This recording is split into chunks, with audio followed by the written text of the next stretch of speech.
I just watched episode 1 of The Lord of the Rings, The Rings of the Power the.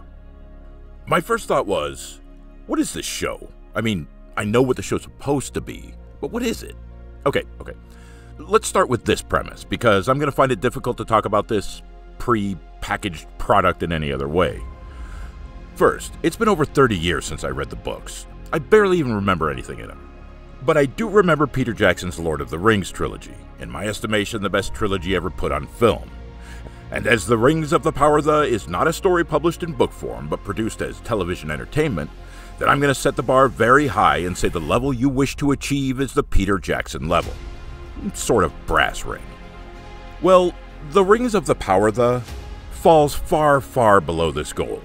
Quick aside, when I walked out of the theater after watching Solo, I came to the conclusion that I actually liked the movie. I thought it was a pretty decent action man in space movie, but not a very good Star Wars movie. It's entirely possible that, having been homeless at the time, suffering from a miserable soul-crushing desperation for joy in my life, any entertainment was good entertainment. I'm saddened to say that the first episode of The Rings of the Power the is not as good as that. Did you hear me? Your first $60 million episode was worse than Solo, a Star Wars story. Jesus, how'd you manage to achieve that goal? Look, it feels generic. Galadriel as a child was generic. The battle where her brother died was generic. And where's the ladder? How'd she stack those helmets so high? And no, that's not nitpicking. These are the kind of thoughts that run through people's minds when you show visuals like this. Look, I'm not trying to be some hyper-negative, contrarian asshole. Let's look at the positives. Morphin, the chick that plays Galadriel. She's pretty cute, and I swear I saw her ass crack through her gown at one point. Seriously, so many fingers would just disappear up her.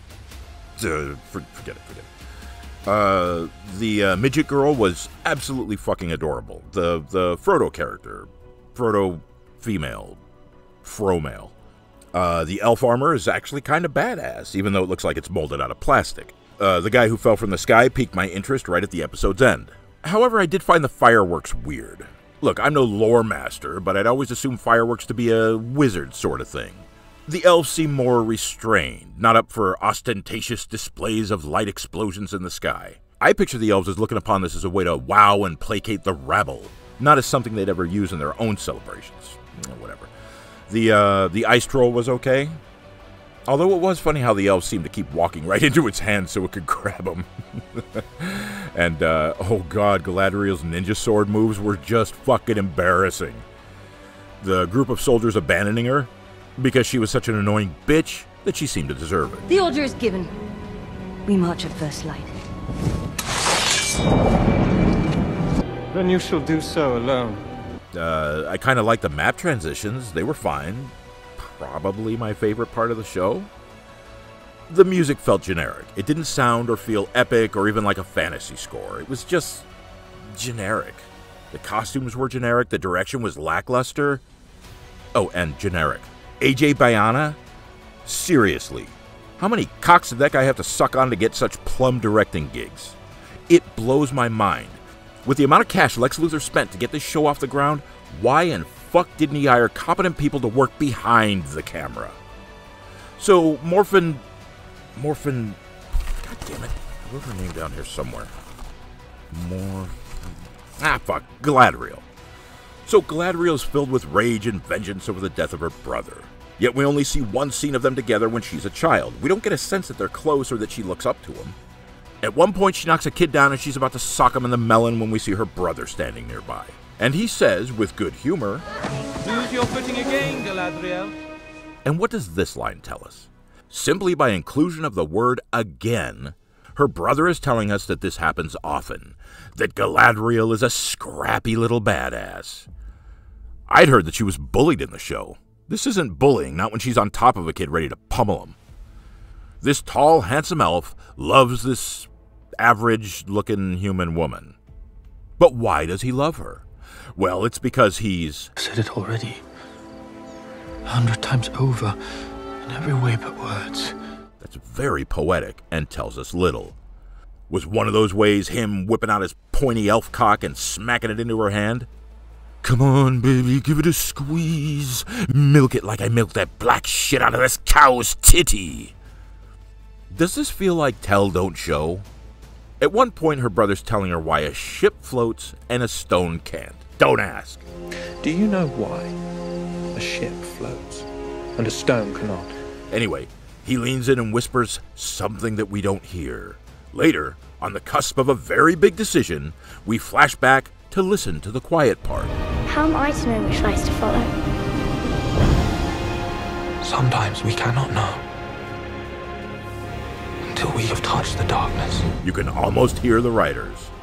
Ooh, I got chills from that. Did you get chills? Oh, I got chills. Ooh, that's so good.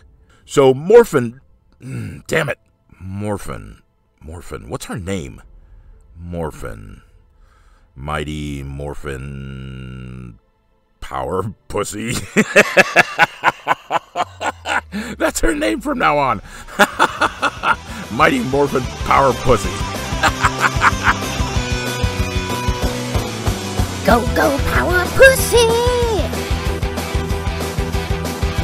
Go, go, power pussy! Woo! All right. Anyway, at one point, Mighty Morphin Power Pussy decides not to sail west into the Grey Havens. That's the elf version of Sandals Resort. And so jumps off the boat in the middle of the ocean. In the middle of the ocean, in her long nightgown. And she's wearing more clothes under it. I mean, unless she was born without nipples, she pops up out of the water in that see-through gown, and it turns out it's not so see-through after all. I didn't see anything, and believe me, sister, I was looking. Alright, I don't really want to drag this out. I know this was Lex Luthor's passion project. You know, recreating someone else's creation. But why couldn't they come up with their own original fantasy IP? If you're going to do Lord of the Rings, try to remember it's already been done, and better. This show has many names and concepts we're familiar with. But it's so bland and poorly written. The dialogue is embarrassing. What devilry is this? The shots are flat.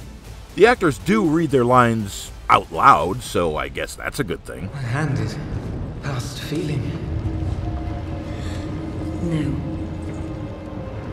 This place is so evil, our torches give off no warmth. Look, I think she's pretty cute, but when Mighty Morphin Power Pussy is the sexiest thing on your show, something might be amiss. I know it doesn't sound like it, but I am giving this show a chance. This is simply how I felt about the first episode. Oh, right, here's a compliment.